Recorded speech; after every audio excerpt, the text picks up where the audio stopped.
No noticiário internacional, um novo desdobramento no Oriente Médio. O Irã anunciou a reabertura do Estreito de Hormuz durante o cessar-fogo entre Israel e Líbano. A principal rota de petróleo da região estava fechada desde o início do conflito, no fim de fevereiro, e agora volta a permitir a circulação de navios nesse período de trégua. O presidente dos Estados Unidos, Donald Trump, chegou a agradecer publicamente ao governo iraniano pelo gesto. Tem matéria no portal Metrópolis sobre isso e é o que a gente vai mostrar aqui para vocês. A matéria é junto, aí eu vou ler junto com vocês.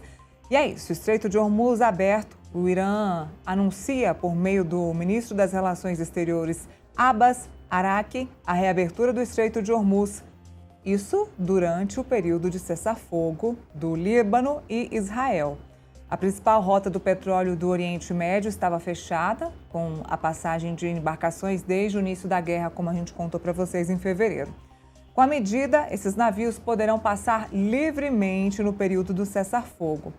Aqui, de acordo com o comunicado, diz o seguinte: de acordo com o cessar-fogo no Líbano, a passagem para todos os navios comerciais pelo Estreito de Hormuz é declarada completamente aberta pelo período restante do cessar-fogo, na rota coordenada, já anunciada pela Organização de Portos e Marítima da República Islâmica do Irã, informou o ministro, então, pelo comunicado.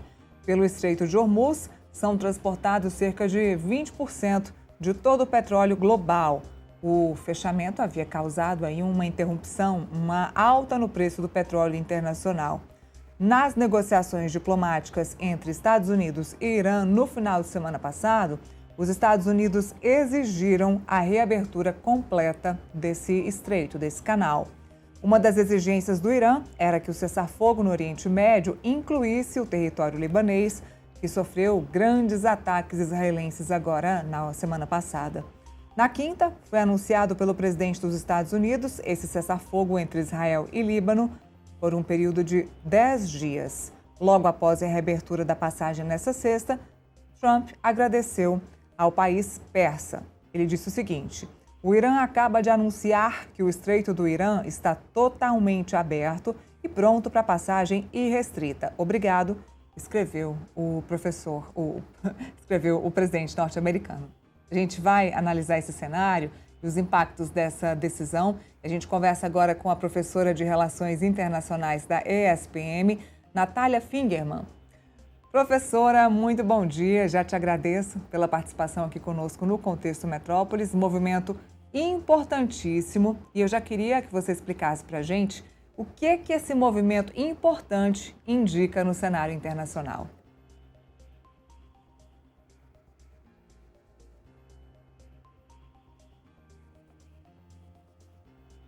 Pessoal, eu estava sem o áudio da professora. Vamos conseguir conectar novamente com ela para a gente... Retomamos o contato? Então vamos novamente com a professora. Agora sim, professora, por favor. Bom dia, desculpa, estava no mudo. Peço perdão. Então, me parece que indica que a insistência do Irã, né, de colocar o Líbano na pauta foi importante, né, e teve impacto nas negociações, porque o cessar-fogo que tinha sido acordado no início, junto com o Paquistão, já supunha a inclusão do Líbano nesse cessar-fogo. No entanto, nós vimos que no dia seguinte, Netanyahu fez uma ofensiva muito grande na capital de Beirute, e nesse sentido, o Irã recuou, né, nas medidas que eles deveriam tomar, abrindo o Estreito de Hormuz, mas agora, uma vez que o Líbano foi incluído, né, e tem a expectativa de 10 dias de cessar-fogo, também aí dentro do território libanês, nós vemos o Irã cumprindo com a sua palavra e abrindo o Estreito de Hormuz. Já tivemos impactos reais, né, no mercado, com o preço do petróleo caindo cerca de 10%, chegando pela primeira vez, desde o começo desse conflito, abaixo dos $100 o barril. Para quem está nos assistindo e não está entendendo qual é a participação desse personagem Líbano nesse conflito todo, qual é a importância do cessar-fogo com o Líbano e por que havia sido pedido, negociado na semana passada, no final de semana, o cessar-fogo com o Líbano exatamente? Olha, o Líbano, ele faz parte desse conflito e foi colocado como parte do conflito, uma vez que ele abriga um grupo terrorista, né, e um grupo considerado também dentro do Líbano como um partido político, que se chama Hezbollah. Então, o Hezbollah, ele é considerado um dos grupos de resistência dentro do território do Oriente Médio, né? Então a gente tem o Hezbollah, o Hamas, que são grupos, os Houthis, que são grupos financiados pelo governo iraniano como uma resistência a Israel. E Israel sempre entendeu que era necessário, vamos dizer assim, exterminar o Hezbollah, e por isso mesmo, junto com esse conflito ao Irã, aproveitou para, vamos dizer, ocupar parte do Líbano e principalmente o sul do Líbano, que é onde a presença do grupo Hezbollah se concentrava e era muito mais forte, porque o Hezbollah algumas vezes adotava medidas de ataque direto ao território israelense. Bom, agora a gente vai ver uma mudança na economia, né? Muito provavelmente por conta aí dessa abertura do Estreito de Hormuz, passagem dos navios de petróleo, chegada de petróleo, de gás natural, de fertilizantes aí para os países. Como eu disse, 20% aí dos navios que transportam petróleo passam pelo Estreito de Hormuz, mas nós temos 10 dias. Essa guerra, ela é marcada aí pelo vai e vem e pela inconstância, principalmente do presidente norte-americano Donald Trump. Se tudo mudar em 10 dias e voltar ao que era antes, houver o fechamento de Estreito de Hormuz, como fica a economia nos países com essa volatilidade? Qual é o prejuízo desse vai e vem da economia, principalmente no que diz respeito ao petróleo? Muito bem colocado. Olha, é lógico que a gente vê um impacto, né, significativo nesse momento, com uma queda no preço do petróleo, mas a gente ainda pode sofrer instabilidades e pode ver mais uma vez o aumento do preço do petróleo. Essa queda do preço do petróleo hoje, ela é uma queda importante, logicamente, para os países que dependem da compra do petróleo, mas ela não chega nem perto ao valor do petróleo que a gente estava antes de se iniciar esse conflito, né, que estava na casa dos 60, 70 dólares o barril.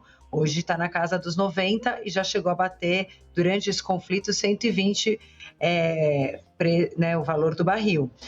Veja, e mesmo que tudo normalize, vamos dizer, temos 10 dias agora, nesses 10 dias é importante que as negociações entre as partes interessadas, né, tenham continuidade e caminhem, de fato, para que não seja somente um cessar-fogo temporário, mas para que seja o fim deste conflito, né, que a gente chegue num armistício. Mesmo que tudo isso aconteça, o valor do barril do petróleo não vai retornar automaticamente ao valor que a gente tinha antes do conflito. Por quê? Porque nós tivemos, durante esse conflito, vários ataques sendo realizados em áreas de produção de petróleo e de gás também. E essas áreas que foram atacadas têm a necessidade de realizar um investimento muito grande para retomar a produção na maneira que era, vamos dizer assim, feita antes do ataque. Então, é bem provável que nós vejamos o valor do petróleo se mantendo alto no decorrer deste ano, mesmo que caminhemos aí, né, para uma situação de paz e de normalização do Estreito de Hormuz. Natália, essas últimas guerras, incluindo a guerra da Rússia contra o Irã, mostrou nos últimos tempos essa questão do cessar-fogo, da instituição cessar-fogo. Em alguns períodos, como feriados importantes para a Rússia, houve aí cessar-fogo de alguns períodos e agora a gente vê esse cessar-fogo de 10 dias determinado aí com esse acordo entre Estados Unidos e Irã. Esse cessar-fogo específico de 10 dias, ele tem um objetivo já pré-determinado? Quando acabar, a guerra volta ao normal? Qual seria o objetivo específico deste cessar-fogo de agora? Olha, o objetivo é que as partes cheguem, né, a um acordo que leve a paz, de fato, né? Esse é o objetivo. E lógico que tem um objetivo também humanitário. A gente sabe que tem parte da população civil desses países tem sofrido muito com os impactos da guerra. Inclusive, hoje a gente vê o retorno, né, de grande parte dessa população civil para suas casas, então eles estavam completamente deslocados, e lógico que esses indivíduos, eles retornam às suas casas pensando que esse cessar-fogo deve se prolongar por mais tempo. Ninguém quer voltar para sua casa pensando que daqui 10 dias eles vão ter que novamente fugir. Então, eu acho que é um tempo para que hajam mais encontros, né, se chegue numa negociação melhor. O Irã estava propondo antes de fazer uma cobrança de um pedágio, como se fosse para tudo que passasse no decorrer do Estreito de Hormuz. Agora a gente vê a abertura do Estreito de Hormuz sem a cobrança desse pedágio. Então percebemos que algumas concessões têm sido feitas pelo Irã, como também concessões têm sido feitas pelo próprio Estados Unidos, né? O fato de Donald Trump ter agradecido na sua rede social a iniciativa iraniana demonstra uma vontade norte-americana de dar continuidade às negociações. Pelo menos é o que sim, tudo indica hoje. Sabemos que quando falamos tanto dos Estados Unidos quanto do Irã, é muito difícil a gente prever, uma vez que ambas as partes têm sempre descumprido um pouco com aquilo que falam em público.